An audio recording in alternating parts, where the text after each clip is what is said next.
Si le leadership d'un mouvement et sa dynamique vous intéresse, alors regardons la naissance d'un courant du début à la fin en moins de 3 minutes et tirons-en quelques leçons. Tout d'abord, bien sûr, un leader doit avoir le culot de sortir du lot et d'avoir l'air ridicule.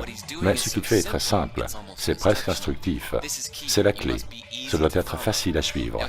Maintenant, voilà le premier suiveur, qui a un rôle crucial. Il montre à tout le monde comment faire le suiveur. Remarquez que le leader le considère comme son égal.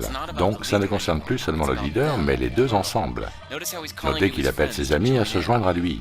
Ça demande aussi du culot d'être le premier suiveur. Vous vous faites remarquer et vous vous exposez tout autant au ridicule. Être le premier suiveur est une forme de leadership sous-estimée. Le premier suiveur transforme l'idiot isolé en leader. Si le leader est la pierre à feu, alors le premier suiveur est l'étincelle qui déclenche le feu. Maintenant, le deuxième suiveur arrive, et c'est un tournant. C'est la preuve que le premier a eu raison, car on n'a plus un idiot isolé, ni deux idiots isolés, mais un groupe de trois. Et avec un groupe de trois, ça change. Un mouvement doit être public. Assurez-vous que le leader ne soit pas le seul visible. Tout le monde doit voir les suiveurs, parce que c'est les suiveurs qui créent l'émulation d'autres suiveurs, pas le leader. Puis arrivent deux autres personnes, et immédiatement, nous en avons trois supplémentaires. Là, l'élan est créé. C'est le moment critique. Nous avons maintenant un mouvement. Avec l'appui des gens, ce n'est plus risqué. S'ils étaient en marge avant, il n'y a maintenant plus de raison de ne pas s'y joindre. Ils ne se feront plus remarquer. Ils ne se feront pas ridiculiser. Ils feront partie des initiés, s'ils se dépêchent.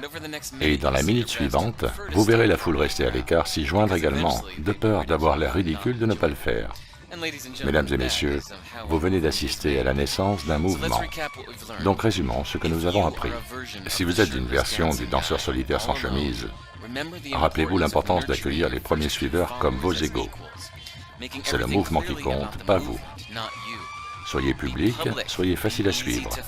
Mais la plus grande leçon ici, l'avez-vous saisi, est que le leadership est trop glorifié. Bien sûr, tout a commencé avec le type sans chemise, et il aura tout le crédit. Mais vous avez vu ce qui s'est vraiment passé. C'est le premier suiveur qui a transformé l'idiot isolé en leader. Il n'existe pas de mouvement sans premier suiveur. Donc on nous dit qu'il nous faut tous être des leaders, mais c'est inefficace. Le meilleur moyen de créer un courant, si c'est votre volonté, est de suivre courageusement et de montrer aux autres comment le faire. Lorsque vous tombez sur un énergumène isolé faisant quelque chose de génial, ayez le cran d'être la première personne à vous lever et à le rejoindre.